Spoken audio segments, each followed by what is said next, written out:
Hello students, welcome to your maths class, and in previous class we completed exponents and power chapter, and now in today's class we are going to learn about square and square root.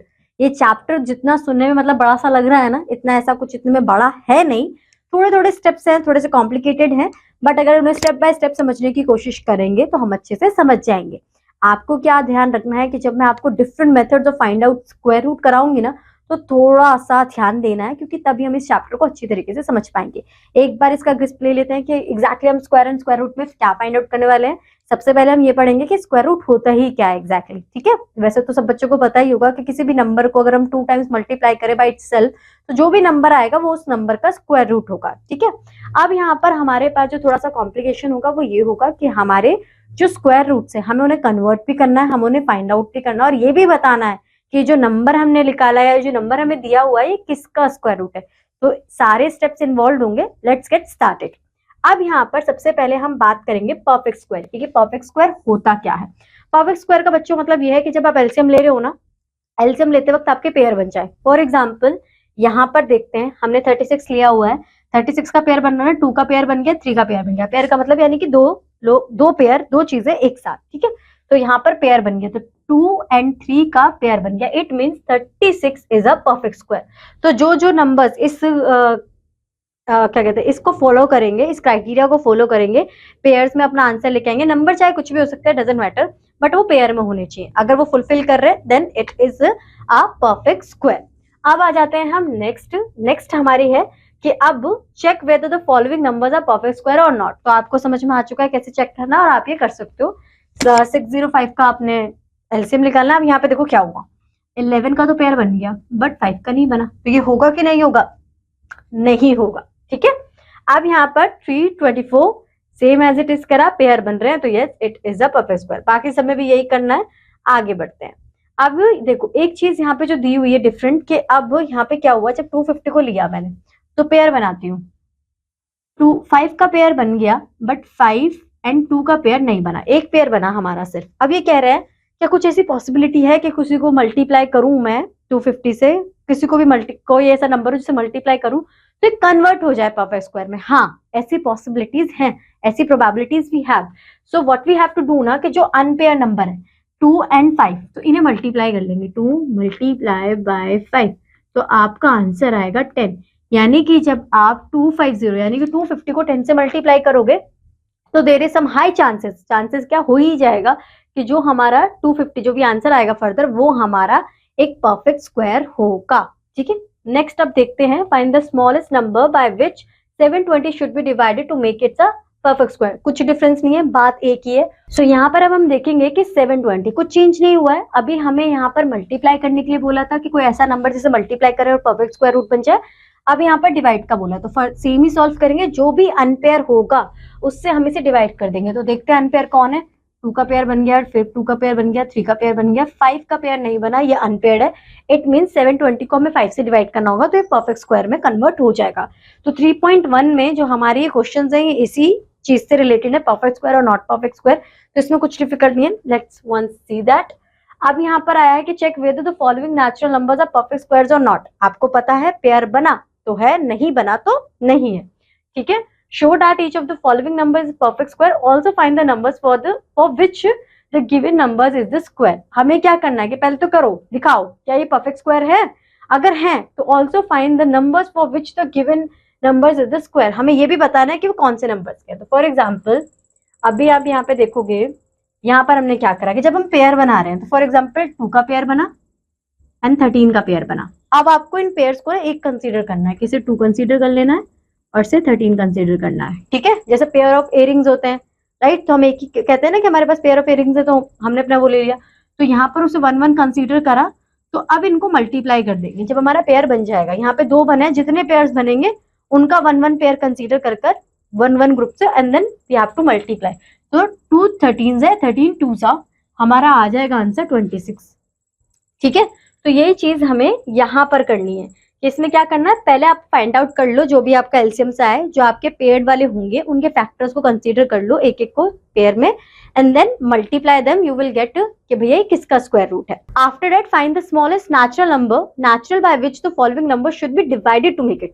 Divide वाला भी किया है, multiply वाला भी किया है, LCM निकालो जो अनपेयर हो, ठीक है। अब अनपेयर दो भी नंबर हो सकते हैं, तीन भी हो सकते हैं, तो जो भी अनपेयर हो एक सिंगल नंबर भी हो सकता है। अगर दो या तीन है तो उनका प्रोडक्ट फाइंड आउट करो, उससे मल्टीप्लाई या डिवाइड होगा, और अगर एक सिंगल नंबर है तो उससे मल्टीप्लाई या डिवाइड होगा। I hope it's clear to you. Next we have to do, अब यहाँ पर आ जाता है, यहाँ पर ना कुछ प्रॉपर्टीज दी हुई है स्क्वायर नंबर की। प्रॉपर्टीज क्यों दी हुई है कि जब आप फर्दर सॉल्व करोगे तो सिर्फ इन प्रॉपर्टीज को देखने के बाद ही आप बहुत सारी चीजों को आइडेंटिफाई कर सकते हो, आपका टाइम बचेगा, ठीक है। अब ये प्रॉपर्टीज कैसे लर्न होंगी मैम? ऐसा तो नहीं है कि आपने एक बार देखा और हो गया, या तो इन्हें थोड़ा सा फोकस करके थोड़ा टाइम इनमें इन्वेस्ट करना है तब हो जाएगा, या फिर आपको क्या करना है कि आप जितने ज्यादा क्वेश्चंस प्रैक्टिस करोगे उतना ज्यादा आपको ये जल्दी याद हो जाएंगे। Let's see what we have to learn here.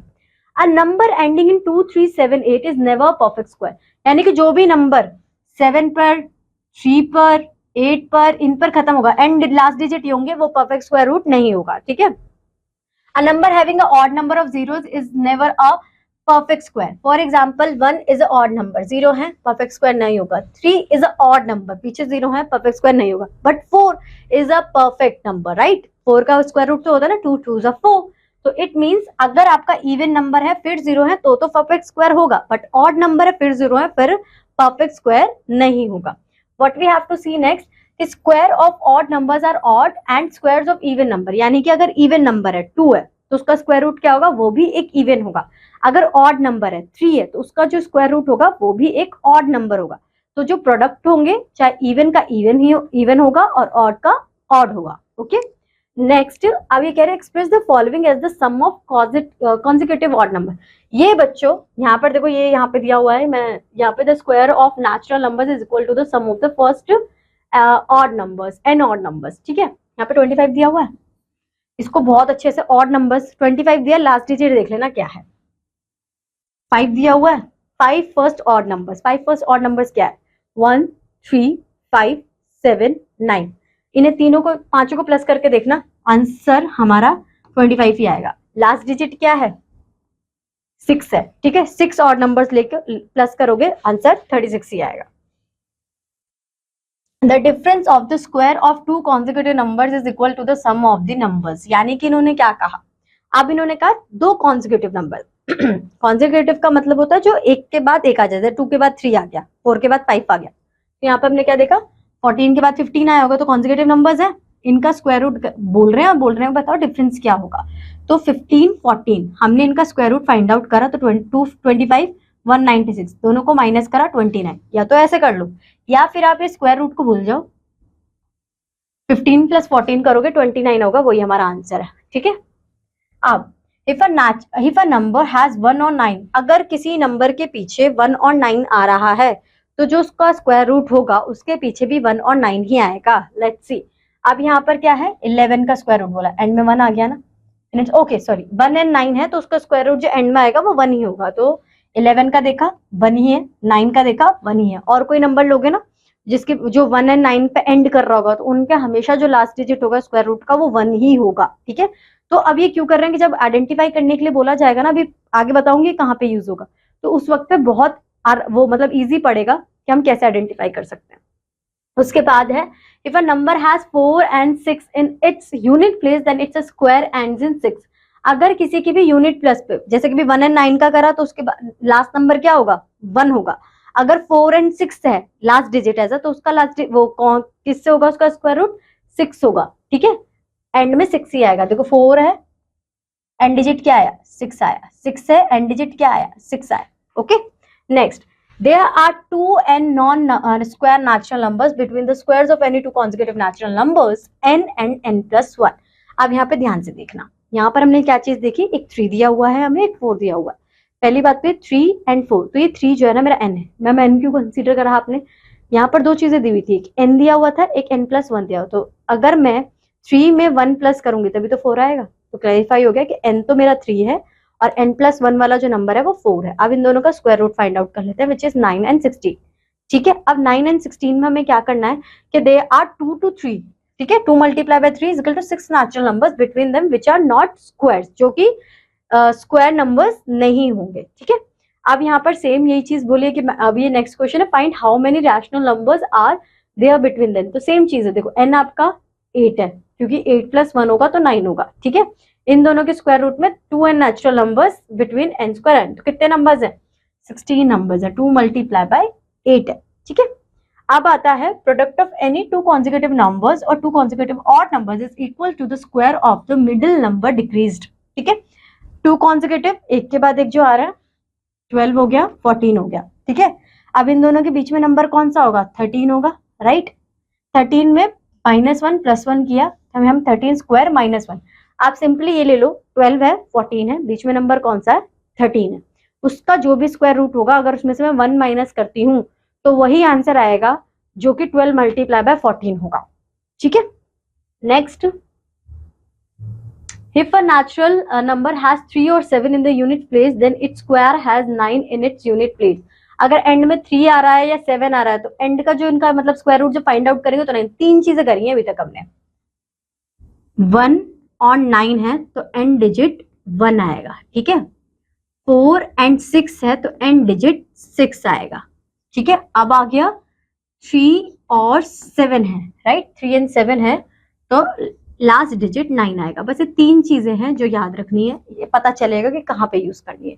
उसके बाद आ गया find the sum without adding. ये बहुत इजी है, नंबर्स काउंट कर लो 1 2, जो जितने काउंट करोगे उसे उसी नंबर से मल्टीप्लाई कर देना। काउंट कितना करा है? 1 2, 2 × 2 4, 1 2 3, 3 × 3 9, ठीक है। Next, which of the following are perfect square? LCM लेंगे, पेयर बन गया तो परफेक्ट स्क्वायर है, पेयर नहीं बना तो नहीं है, ठीक है। Next, what will be the units digit of the square of the following numbers? अब देखो पूछ लिया ना यूनिट डिजिट क्या होगी, यानी कि लास्ट की डिजिट क्या होगी। तो हमने क्या पढ़ा था? 1 है तो क्या होगा? 1 होगा, राइट। ये देखो यहाँ पर लिखा है ना कि 1 और 9 है तो क्या होगा? 1 होगा, ठीक है।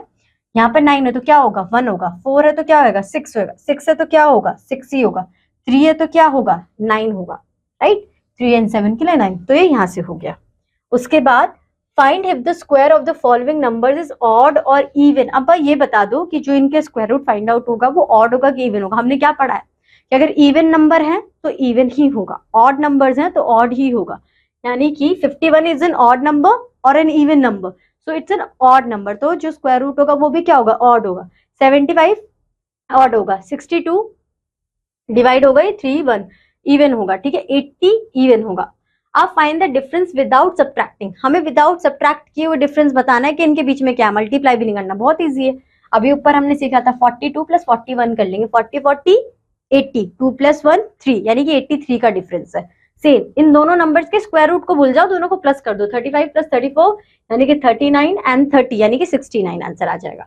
उसके बाद express the following as a square number, वही बताया था। अभी देखो सुनने में इजी लग रहा था पहले वाला, अब यहाँ पे एक डिफिकल्ट वाला, बहुत सारे नंबर्स लग रहे हैं ना।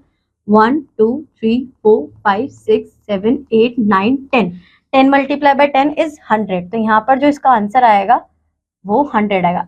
काउंट करो, काउंट करने के बाद जो नंबर आ रहा है just multiply by itself only, okay. Express the following as the sum of consecutive odd numbers. तो यहाँ पर देख लो 64 है, 64 वहां पे तो 6 था तो हमने 4 नंबर्स ले लिए। अब यहाँ पर ऐसा नहीं करेंगे, पहली बात तो हमें ये भी देखनी चाहिए कि ऐसा कौन सा नंबर है, यानी कि ऑड नंबर्स देने। अगर मेरे 6 ऑड नंबर्स लेते हो, 6 × 6 36 नहीं हो पाएगा। 8 × 8 64 हो जाएगा, यानी कि फर्स्ट ऑड नंबर्स लूंगी। यहाँ पर 81 9 का स्क्वायर रूट है, पता है ऑलरेडी भी, तो हम 9 ऑड नंबर्स लेंगे। 121 11 हम कंटिन्यूस 11 ऑड नंबर्स लेंगे, ठीक है। How many numbers lie between. अब देखो यहाँ पे हमें बात बोली हाउ नंबर, कितने नंबर्स होंगे, वो वाला क्वेश्चन कर रहा था ना, n + n + 1। तो यहाँ पे देखो 23 है, ये हमारा n होगा, n + 1 यानी कि 23 + 1।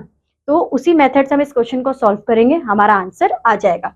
उसके बाद आती है ओके, अब आता है स्क्वायर रूट। अब ये मेन केस है कि हमें यहाँ पे ये फाइंड आउट करना है कि जो नंबर हमें दिया हुआ है उसका स्क्वायर रूट कैसे फाइंड आउट करें, या फिर जो नंबर है उसका स्क्वायर रूट है क्या, ठीक है।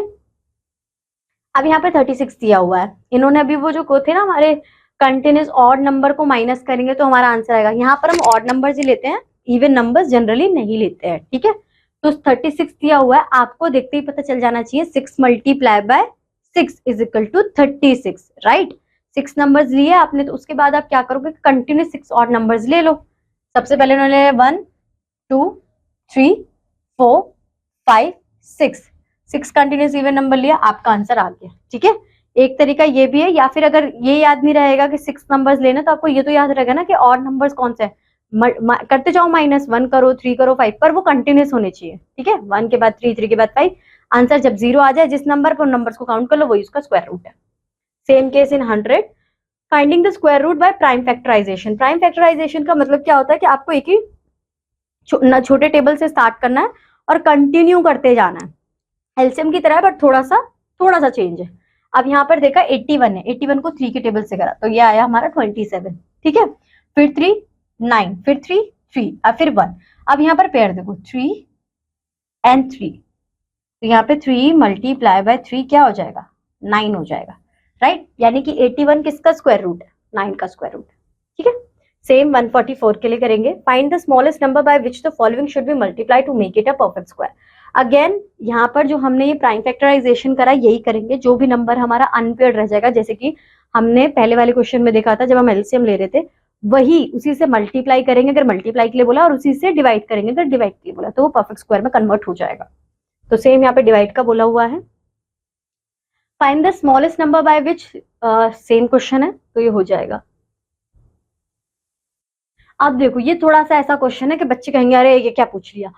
784 plants are to be planted in a garden in such a way that each row contains as many plants as the number of rows. Find the numbers of plant in each row. हमें कुछ नहीं करना है, इसका हमें prime factorisation कर लेना है। प्राइम फैक्टराइजेशन के बाद जो हमारे पास पेयर आए, 2 का पेयर, 2 का पेयर एंड 7, यानी कि इतनी रोज होंगी हमारी 28। बोला क्या है कि जितनी रो हैं उतने ही प्लांट्स हमने लगाए हुए हैं, तो 28 रोज है और हर एक रो में 28 लगा रखे हैं, तो टोटल हमारा आंसर आ गया। Find the square root of the following numbers. इसमें क्या करना है कि जब हमारे पास ये नंबर दे दिए हैं, ठीक है, कंफ्यूज नहीं हो रहा, डेसिमल से जनरली डर लग जाता है कि यार ये तो डेसिमल वाला कैसे कैसे करेंगे, बहुत कॉम्प्लिकेटेड कैलकुलेशन होगी। डेसिमल को हटा दो। डेसिमल को हटाने का तरीका, यहाँ से हमने ये पॉइंट हटाना और काउंट करने कितने नंबर है, 1 2 3 4, तो हमने यहाँ पे 4 0 लगा देना है। ठीक है, ऊपर बच जाएगा 225। अब 225 का प्राइम फैक्टराइजेशन करेंगे। ठीक है, तो हमारा ये आ जाएगा 3 का पेयर एंड 5 का पेयर, ये हमने कंसीडर कर लिया। और जब हम 10,000 का करेंगे तो 2 2 एंड 5 5 के 2 पेयर आएंगे। ठीक है, अब 3 मल्टीप्लाई बाय 5 15, यहाँ पर हमने फिर पेयर कंसीडर करेंगे, तो यहाँ पर हमारा आंसर आ जाएगा 100। ठीक है, अब इसके बाद नेक्स्ट ये सेम, इसी को भी ऐसे ही सॉल्व करना है। 3.3 find the square root of each of the following numbers by using the method of prime factorization। जब हमें स्क्वायर रूट फाइंड आउट करने के लिए दिया जाएगा तो हमें वहां पर मेथड भी बताया जाएगा कि कौन सा मेथड यूज करना है। जो मेथड दिया हो उसी को हम फॉलो अप करेंगे और फिर हमारा आंसर आ जाएगा।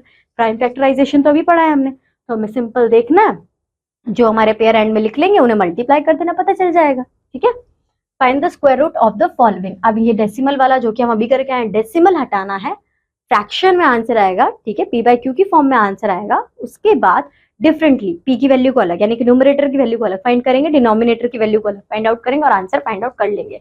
आंसर देखो ऐसा ही आएगा। ठीक है, फिर इसके बाद देखो उन्होंने क्या किया, यहाँ पे कंफ्यूजन नहीं होनी है कि मैम यहाँ पे 0.15 कैसे आ गया। काउंट कर लो, 1 2 लगा दिया 0। ठीक है, यहाँ पर 2/25/12 पे छोड़ दिया, फर्दर सॉल्व नहीं करा। ठीक है, find the smallest number by विच, ये भी पता है। डिवाइड के लिए भी कौन सा करना है ये भी पता है। ये क्वेश्चन हमने एक्सरसाइज में करा है कि 1225 है, तो 1225 का प्राइम फैक्टराइजेशन निकालो, जो पेयर बने उसको कैलकुलेट कर लो, पता चल जाएगा। ठीक है, सेम क्वेश्चन है। और गार्डनर, ये भी सेम क्वेश्चन है। ठीक है, अब यहाँ पर आता है square root of a perfect square by long division method. यहाँ पर हम डिवीजन मेथड से, वहां पे प्राइम फैक्टराइजेशन मेथड था, यहाँ पर लॉन्ग डिवीजन मेथड है। कैसे करेंगे समझते हैं। अब यहाँ पर calculate the square root of 124 by division method. इसमें कुछ नहीं है, थोड़ा सा है कि हाँ पेयर बनाना है, थोड़ा डिस्क्रिप्शन करना है, पर ज्यादा कॉम्प्लिकेटेड नहीं है। सबसे पहले अपने नंबर को इस तरीके से यहाँ पर लिख लेंगे। 4 नंबर्स हैं, काउंट करें तो इन दोनों का पेयर बना लेंगे। 1 and 10, 1 0 एक पेयर, 2 and 4 सेकेंड पेयर। ठीक है, अब 10 के लिए यहाँ पर एक चेंज ये होता है कि हम ना ऐसे रैंडम नंबर नहीं ले सकते कि 2 से स्टार्ट करते हैं फिर 5 करते हैं फिर 5, हमें स्क्वायर रूट लेना है। ठीक है, तो अगर मैं 2 का स्क्वायर रूट लेती हूँ तो 4 आएगा, तो 4 तो बहुत छोटा हो जाएगा। नेक्स्ट नंबर लेती हूँ 3 का लेती हूँ, 3 मल्टीप्लाई बाय 3 9, सही तो है, पर अभी तो हम सीख रहे हैं। 4 का भी लेके देखते हैं, 4 मल्टीप्लाई बाय 4 इज 16, 16 बड़ा हो जाएगा 10 से, तो 16 हम नहीं लेंगे। ठीक है, 16 बहुत ज्यादा बड़ा हो जाएगा और 2 बहुत ज्यादा छोटा हो जाएगा, यानी कि 4। अब हमने लिया 3, अब यहाँ पर 3 मल्टीप्लाई बाय 3 करा, इसलिए यहाँ पर 9 आया है, ठीक है। तो 10 में से 9 गया, 1 बच गया, इतना तो क्लियर हुआ। यहाँ पर 3 क्यों आया, क्योंकि हमने 3 लिया था इसलिए, ठीक है, ये क्लियर। उसके बाद जो यहाँ पर आपने 3 लिया है उसका आप ले लोगे डबल, ठीक है। यहाँ पर 3 है तो यहाँ पर ले लेंगे 6। समझ में आ गई बात। अब यहाँ पर 1 बचा है ना, तो 24 एज इट इज पेयर में ही नीचे आएगा, ठीक है। तो ये बन गया 124। अब 6 के पीछे हमें कुछ ऐसा नंबर लगाना है जिसे हम 2 बार मल्टीप्लाई करें, राइट। यानी कि उसको, जैसे कि मैंने 2 लिया, एक कोई और एग्जांपल लेती हूँ, जैसे कि मैंने 6 के पीछे 3 लगाया, ठीक है। 6 तो मुझे पता है कैसा आया, 3 से मल्टीप्लाई किया, तो मेरा आंसर ऐसे, मतलब जो नंबर मैंने सिलेक्ट किया उसी से मल्टीप्लाई करूंगी, ऐसा नहीं मल्टी लिया 3 है कर 4 से रही हूँ, ऐसा नहीं होगा। तो यहाँ पर मैंने 2 कंसिडर किया। बच्चों देखो ध्यान से, हमने अभी तो पढ़ा है ना कि इवन नंबर का जो प्रोडक्ट होगा वो इवन नंबर ही से मल्टीप्लाई करने पर आएगा। 4 इज इवन नंबर, तो पहले एजप्शन ही अपना 1 तो लेने का कोई फायदा ही नहीं है, 3 भी लेने का कोई फायदा नहीं है, 2 लेंगे। अब 62 को जब 2 से मल्टीप्लाई करेंगे 124 आंसर आ जाएगा। और यहाँ पर हम लिख देंगे 2, क्योंकि हमने 2 लिखा था ना, हमने 2 कंसिडर करा था। तो ये 1024 किसका स्क्वायर रूट है, जो यहाँ पर हमारा एंड में आंसर आएगा, यानी कि 32 का है। ये जो नंबर्स है 62, ये नहीं कि 62 को मल्टीप्लाई करने पाए तो 62 है, नहीं, ऊपर जो नंबर दिया हुआ है एंड प्रोडक्ट जो है वो 32 उसका है, ठीक है। सेम इसे भी हम ऐसे ही सॉल्व करेंगे, लॉन्ग डिवीजन मेथड, सारे क्वेश्चन सेम है। बस यहाँ पर क्या देख लेना है लॉन्ग डिवीजन मेथड में, कि इससे फर्दर इसका डेसिमल हटा के 256 एंड 100 का डिफरेंट डिफरेंट वे में, अलग अलग तरीके से, और एंड इसमें हम इस तरीके से करेंगे, यानी कि 256 का अलग फाइंड आउट करेंगे और 10 का अलग, ठीक है। Find the greatest number of 5 digit which is a perfect square. अब ये कैसे फाइंड आउट करें, ग्रेटेस्ट नंबर हमें पता है 5 डिजिट का, इट्स 999, ठीक है। अब 999 को वही मेथड पेयर बनाएंगे, बट इसमें तो पेयर बनेगा नहीं क्योंकि 5 नंबर्स आ गए, पेयर बनता है 4 में, ठीक है। तो लास्ट के 2 का तो हमने पेयर ले लिया, एक हमने फर्स्ट अपना सिंगल, फिर से 3 लेंगे क्योंकि 9 है तो हमारा आंसर ये 0 बच गया। अब 99 लिया तो यहाँ पर 6 आया क्योंकि 6 का डबल। अब देखो 6 है 99 है, ऑड है, तो हमने कंसीडर भी क्या किया, पहले 1 ही कंसीडर किया। 2 से मल्टीप्लाई करूंगी, अभी मैंने यहाँ पे 2 से मल्टीप्लाई करा था, क्या आया था 124 आया, 99 से बड़ा हो जाएगा, इसलिए 1 से मल्टीप्लाई करके 61 लिया, माइनस करेंगे 38 एज इट इज। अब देखो यहाँ पे 6 है, अब हमें 2 नंबर फाइंड आउट करने हैं क्योंकि जो आंसर है वो 4 डिजिट का है, तो यहाँ पर हमने 26 कंसीडर करा। जब हम 26 कंसीडर करेंगे तो फिर ये -143, तो हमने क्या देखा, the greatest number of 5 digit is this, the greatest 5 digit number which is a perfect square should be this. यानी कि जब इसमें से, अब इसे फर्दर हम ले नहीं सकते ना, ठीक है, कंटिन्यू नहीं कर सकते, तो अगर मैं 999 में से 143 माइनस कर दूं, then it will be converted into a perfect square, okay. For a party, each boy gave as many 5 rupees notes as there were boys. If total collection is this, find out the number of boys. हमें अगर हर एक बच्चे ने, हर एक लड़के ने 5 रुपए दिए हैं, 5 रुपीज दिए फॉर द पार्टी, तो बताओ इतने पैसे कलेक्ट हो गए, कितने बॉयज थे वहां पर। तो यहाँ पे क्या करना है कि हम इसका प्राइम फैक्टराइजेशन भी कर सकते हैं, ठीक है। यहाँ पर जब हमने एजप्शन लिया तो इसे जब हम सॉल्व करेंगे तो हमारे जो पेयर बनेंगे वो 2 का पेयर, 2 2 3, 2 2 4, 4 2 8, 8 3 24, आंसर 24 आ गया, ठीक है। Find the least number which must be subtracted from, again जब लीस्ट नंबर की बात होगी, ठीक है, नंबर लिया, जो बच गया हमारा नंबर उसे हम माइनस कर देंगे, ठीक है। Find the least number which we added, again जो बचेगा उसे ऐड कर देंगे। उसके बाद फाइनल सेम है, how to find square roots without calculation. अब बात आती है कि हमें स्क्वायर रूट भी फाइंड आउट करना है, पर प्राइम फैक्टराइजेशन भी नहीं करना, लॉन्ग मेथड ऑफ डिवीजन भी नहीं करना, तो कैसे करें, विदाउट कैलकुलेशन करेंगे। विदाउट कैलकुलेशन के लिए हमारे यहाँ पे स्टेप्स दिए हुए हैं। सबसे पहले find the square root of 5 by estimation, ठीक है। यहाँ पर एक क्वेश्चन ही देख लेते हैं, 8 है। अब यहाँ 8 जो है हमारा वो किसके बीच में लाई करेगा, मतलब कौन से 2 स्क्वायर रूट के बीच में लाई करेगा, फॉर एग्जाम्पल 2 के में और 3 के में, यानी कि 4 एंड 9 के बीच में लाई करेगा। और उसके बाद हम क्या करेंगे कि जो हमारे लास्ट वो है यानी कि 3 है, उससे हम 8 को डिवाइड कर देंगे, तो जो हमारा आंसर आएगा उससे हम अप्रोक्सीमेटली कंसीडर करेंगे, और इस प्रोसेस को जब रिपीट करते रहेंगे तो हम अपने एज इट इज आंसर पर पहुंच जाएंगे, ठीक है। सेम हमने 10 के लिए किया है। Find the square root by repeated division method, तो यहाँ पर जो हमने डिवीजन वाला मेथड करा था उसे ही रिपीट करेंगे, ठीक है। Find the square root by prime factorisation पता है, ठीक है। Find the square root by division method same, बस पॉइंट हटा देंगे। लीस्ट नंबर जो एंड में हमारा रिमाइंडर बच जाएगा, एंड प्रोडक्ट फर्दर सॉल्व नहीं होगा। यहाँ पे मल्टीप्लाई के लिए बोला है तो मल्टीप्लाई, यहाँ पे डिवाइड के लिए बोला है तो डिवाइड, ठीक है। सब्ट्रैक्शन में फिर लीस्ट नंबर जो बच जाएगा उसमें से वो माइनस कर देंगे। Find the side of square whose area is this. यहाँ पे अब तो देखते देखते ही पता चल गया होगा, 36 है तो 6 का होगा, 81 है तो 9 का होगा। फर्दर हम जो मेथड हमने सीखे हैं prime factorisation, long division method, उससे भी कर सकते हैं। अब ये वाला जो हमने बॉयज वाला क्वेश्चन करा था एज इट इज है तो हम उसे उसी के थ्रू करेंगे। Find the least 6 digit number which is a perfect square. ये हमने किया है अभी, उसी सेम तरीके से हम इसे कर देंगे। चलो बच्चों, तो आज की क्लास में बस इतना ही, और ये चैप्टर हमारा ऑलमोस्ट कंप्लीट हो चुका है। तो जस्ट मेक श्योर कि आप इनफ क्वेश्चंस करें जो आपको प्रैक्टिस करने में कोई दिक्कत ना हो। Okay, thank you.